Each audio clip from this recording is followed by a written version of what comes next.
Izinkan saya memaparkan pentingnya seleksi guru P3K pada tahun 2021 mendatang. Saya sudah banyak berkeliling ke sekitar Indonesia, berbagai macam daerah, dan setiap kali saya menemui guru-guru honorer, ada banyak sekali dari mereka yang punya hati nurani, yang tulus untuk mengajar, dan punya berbagai macam inovasi dan motivasi untuk belajar. Jadi semakin saya terjun ke lapangan, semakin saya menyadari bahwa pasti ada cukup banyak guru-guru honorer ini yang gajinya sekarang dibayar antara 100 sampai 300 ribu rupiah per bulan, yang sebenarnya layak menjadi ASN, yang sebenarnya punya kompetensi untuk menjadi guru yang baik. Dan karena itu kita memastikan di Kemendikbud bahwa ada jawaban dari pemerintah. Ada jawaban mengenai bagaimana bagi yang layak dan punya kompetensi yang baik, bagaimana mengenai kesejahteraan mereka, bagaimana mengenai kesetaraan nafkah mereka. Jadi ini adalah bentuk jawaban kami dan pembuktian bahwa pemerintah hadir dan menjawab pertanyaan dan tantangan dari berbagai macam guru honorer di seluruh Nusantara kita. Berikut. Mengapa seleksi ini dibuka? Seleksi P3K ini dibuka karena berdasarkan data pokok pendidikan Dapodik, Kemendikbud mengestimasi kebutuhan guru di sekolah negeri kita itu mencapai sekitar 1 juta guru. Ini di luar PNS yang saat ini mengajar. Jadi yang pertama adalah dari kebutuhan kita. Tetapi juga pembukaan seleksi ini adalah upaya untuk menyediakan kesempatan yang adil. Kesempatan yang untuk para guru-guru honorer kita yang terbaik untuk membuktikan kompetensi mereka. Untuk membuktikan kompetensi mereka tanpa kita batasi. Jadi ini juga adalah bagian daripada filsafat Merdeka Belajar, di mana setiap guru-guru kita, guru-guru honorer di seluruh Nusantara kita, bisa punya kemerdekaan untuk membuktikan dirinya. Apakah mereka punya kompetensi untuk diangkat menjadi ASN sehingga meningkatkan nafkah mereka dan kesejahteraan mereka. Berikut. Siapa saja yang dapat mendaftar dan mengikuti tes seleksi ini? Pemerintah membuka kesempatan bagi guru-guru honorer di sekolah negeri dan di swasta yang terdaftar di Dapodik. Ini juga termasuk guru eks tenaga honorer kategori 2 yang belum pernah lulus seleksi menjadi PNS atau P3K sebelumnya. Dan yang kedua adalah untuk lulusan PPG yang saat ini tidak mengajar.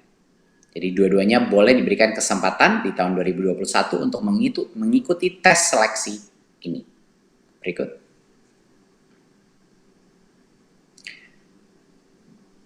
Salah satu hal yang terpenting untuk kebijakan ini adalah agar semua pemerintah daerah, rekan-rekan kita di dunia pendidikan, dan juga media untuk memperjelas apa yang dilakukan di tahun 2021. Dan kenapa ini beda dari sebelum-sebelumnya. Jadi yang pertama harus ditekankan bahwa ini adalah seleksi massal yang akan dilakukan secara online di tahun 2021. Pemerintah telah mempersiapkan bagi yang lolos seleksi tersebut akan dijamin akan menjadikan P3K dan akan penganggarannya sudah disiapkan. Tetapi masih harus lolos seleksi. Jadi salah satu pesan yang terpenting bagi teman-teman media juga dalam pengumuman ini dipastikan bahwa ini adalah seleksi di tahun 2021. Jadinya apa yang membuat seleksi ini berbeda dari sebelum-sebelumnya? Dulu formasi guru P3K itu terbatas dan ada kuota-kuotanya, jadi banyak sekali guru-guru honorer kita harus menunggu dan mengantri untuk bisa membuktikannya. Di tahun 2021 ini akan berubah. Semua guru honorer dan lulusan PPG bisa mendaftar dan mengikuti tes seleksi tersebut. Dan semua yang lulus seleksi akan dijamin menjadi guru P3K hingga batas sampai dengan 1 juta guru. Nah, berarti ini yang sangat penting.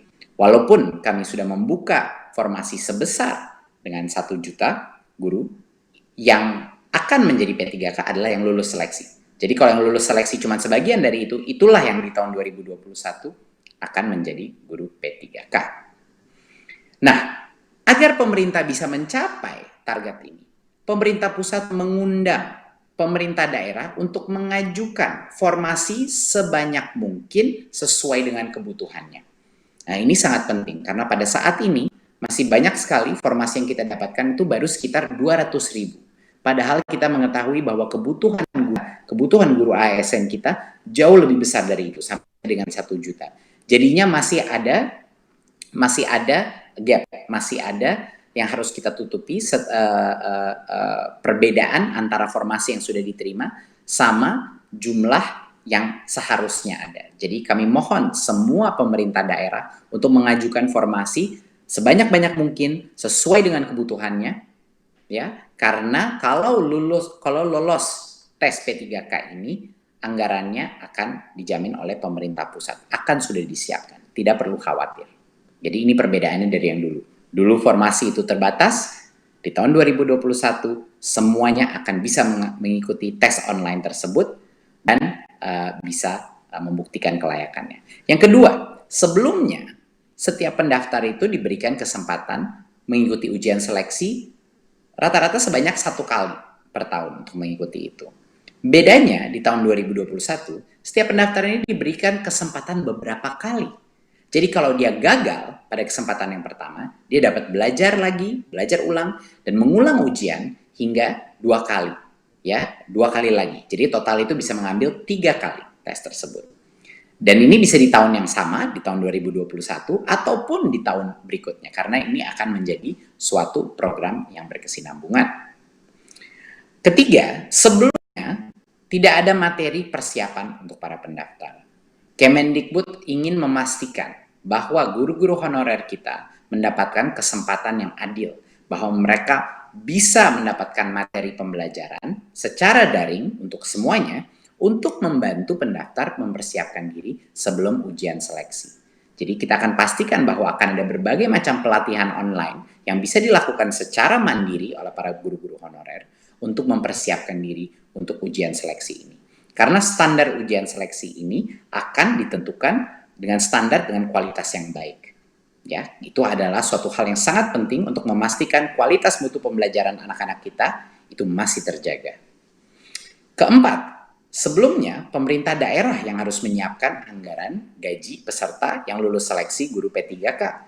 Tapi di tahun 2021 pemerintah pusat memastikan tersedianya anggaran bagi gaji semua peserta yang lulus seleksi guru P3K.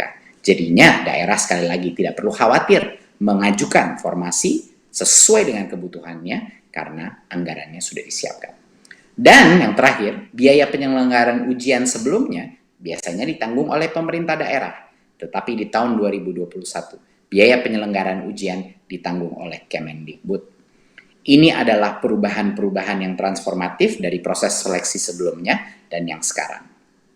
Makanya kami di Kemendikbud beserta bekerja sama dengan Pan-RB, dengan juga Kemenq untuk memastikan bahwa di 2021 kita benar-benar memberikan kesempatan yang adil untuk semua guru honorer membuktikan kehandalannya, membuktikan kompetensinya untuk bisa menjadi ASN. Berikut. Terima kasih. Sekian dari saya, presentasi saya. Sekali lagi, saya harap ini bisa menjadi angin segar bagi para guru-guru honorer yang sebelumnya belum mendapatkan kesempatan untuk menunjukkan kelayakannya.